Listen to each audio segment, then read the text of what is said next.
Hi, this is Dinesh Gangasani. Welcome to my channel think about this.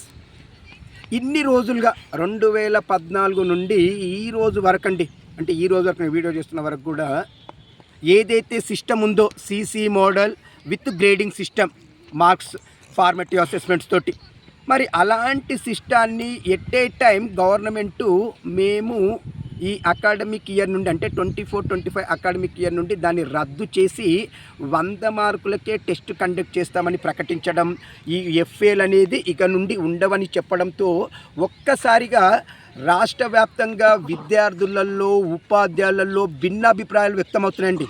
ఇంకా ఎక్కువ శాతం మంది అండి ఈ ఒక్క అకాడమిక్ ఇయర్ ఉంచి నెక్స్ట్ ఇయర్ నుండి మీరు ఏమైనా చేసుకోండి, ఎందుకంటే ఆల్రెడీ ఈ అకాడమిక్ ఇయర్లో దాదాపుగా చాలా నెలలు అయిపోయాయండి. ఇంకొక 3 నెలలు అయితే యాన్యువల్ ఎగ్జామ్. మరి మీరు ఎట్ ఏ టైం ఈ 100 మార్కుల పేపర్ మోడల్ అని చెప్పి ఏదో చెప్తున్నారో మళ్ళీ దానికి పిల్లలు అడ్జస్ట్ అవ్వడానికి టైం అవుతుంది. నెక్స్ట్ అది కాకుండా ఏదైతే ఇన్ని రోజులుగా ఉన్నటువంటి ఫార్మేటివ్ అసెస్మెంట్కి అలవాటు పడ్డారు పిల్లలు, మీరు ఎట్ ఏ టైం ఇప్పుడు అది లేదు అంటే ఆల్రెడీ 2 ఎఫ్ఏలు చేసేస్తారండి గవర్నమెంట్ వాళ్ళు. దానికి సంబంధించిన మార్కులు కూడా ఎన్రోల్ అయిపోయాయి. ప్రైవేట్ స్కూళ్ళల్లో 3 కూడా అయ్యాయండి. మరి మీరు ఒక్కటేసారి ఇప్పుడు లేదు అంటే ఇన్ని రోజులుగా వాళ్ళు చేసిన ఇంటర్నల్ మార్క్స్ ఎట్టుపోతాయి. ఇన్ని రోజులుగా వాళ్ళు ఏదైతే ఆలోచనతో ఉన్నారో, స్కూల్ నుండి మాకు 20 మార్కులకి ఎంతో కొంత ఇంటర్నల్ మార్క్స్ వచ్చిన ఆలోచనతో ఉన్నారో, మరి ఆ సిస్టము ఒకేసారి లేదంటే వాళ్ళు పిల్లలు దానికి సెట్ అవ్వడం, దానికి అనుగుణంగా సెట్ అవ్వడం అంటే చాలా కష్టమండి. ఒక్కసారిగా పిల్లలలో కూడా చాలామంది అరే ఈ ఒక్క అకాడమిక్ ఉంచితే బాగుంటుందన్న అభిప్రాయాన్ని వ్యక్తపరుస్తున్నారు. అదే కాదండి, అసలు యాక్చువల్గా రిపోర్ట్ కార్డులు అయితేంది, కొలాస్టిక్ రిపోర్ట్స్ అయితేంది, అన్ని స్కూళ్ళు ఇలానే ఇప్పుడు ప్రింట్ చేసుకున్నాయి. ఎఫ్ఏస్ అంటే 20 మార్క్స్కి, ఇలా 80 మార్క్స్ రిలేటెడ్గానే ఉన్నాయండి. మీరు ఒక్కసారిగా ఈ సిస్టమ్ లేదు అంటే మరి రేపు ఈ డిసెంబర్ మంత్ నుండి ఈ ఎగ్జామ్స్ ఏ మెథడ్లో పెట్టాలి, పోనీ 100 మార్క్స్ పేపరు ఏ మోడల్గా వస్తుందని పిల్లలు దానికి అడ్జస్ట్ అవ్వడానికి ఎంత టైం పడుతుంది?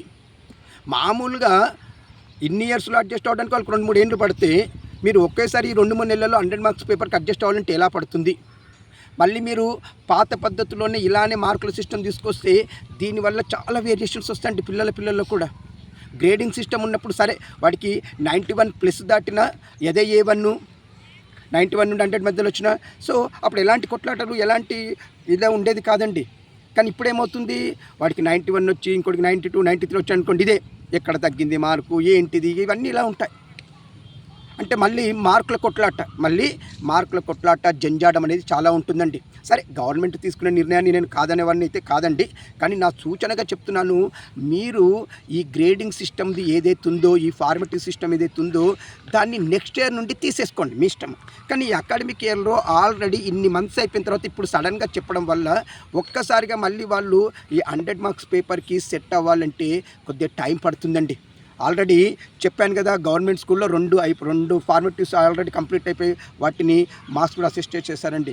మార్క్స్ కూడా నెక్స్ట్ ప్రైవేట్ స్కూళ్ళల్లో 3 కూడా అయిపోయాయండి. ఇప్పుడు నేను వీడియో చేసే టైం వరకు కూడా ఇంకా కొన్ని రోజులతో వాళ్ళకి 4th కూడా అయిపోతుంది. మరి ఇన్ని రోజులుగా వాళ్ళు ఆ వర్క్లో టైం స్పెండ్ చేసి అంతలా చేసి ఇంటర్నల్ మార్క్స్ వస్తాయన్న గెట్ చేసుకున్న పిల్లల ఆశలు మీరు నీళ్లు చల్లినట్టు అయ్యారండి. అదేదో నిర్ణయము మీరు జూన్లోనో జూలైలోనో చెప్పుంటే అది వేరే ఉండేదండి. సరే, ఏదో విధంగా అడ్జస్ట్ అయ్యేవాళ్ళం, ఏదో విధంగా సెట్ చేసేవాళ్ళం. కానీ మీరు ఇప్పుడు చెప్పడం వల్ల ఇది చాలా ప్రాబ్లం అవుతుందండి. దీన్ని ఒక్కసారిగా మీరు ఆలోచించారని నేను కూడా టీచింగ్ ఫీల్డ్లోనే ఉంటాను కాబట్టి చాలామంది విద్యార్థులు, ఉపాధ్యాయులు నాకు చెప్పినటువంటి సందేహాలని మీకు నేను ఈ వీడియో ద్వారా తెలియజేస్తున్నాను. మీరు అంటే నాకు ఈరోజే కొన్ని 100 మంది పిల్లలు నన్ను అడిగారు, చాలామంది ఫోన్ కూడా చేశారు, కొద్దిమంది ఉపాధ్యాయులు కూడా మేము కూడా మాట్లాడుకున్నామండి. సో అందరూ అదే 90% చెప్పింది అదేనండి.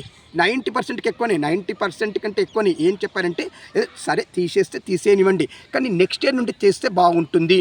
ఇప్పుడు అనుకోకుండా సడన్గా ఏంటి అనేది అందరి బాధనండి, అందరి బాధ అదే. ఇప్పుడు నేను ఈ ఛానల్ త్రూ గవర్నమెంట్ని ఒక్కటే రిక్వెస్ట్ చేయాలనుకుంటున్నాను, ప్లీజ్ మీరు నెక్స్ట్ ఇయర్ నుండి మీరు ఏదైతే ఇంప్లిమెంట్ చేయాలనుకుంటున్నారో నెక్స్ట్ ఇయర్ అకాడమిక్ ఇయర్ నుండి ఇంప్లిమెంట్ చేయండి.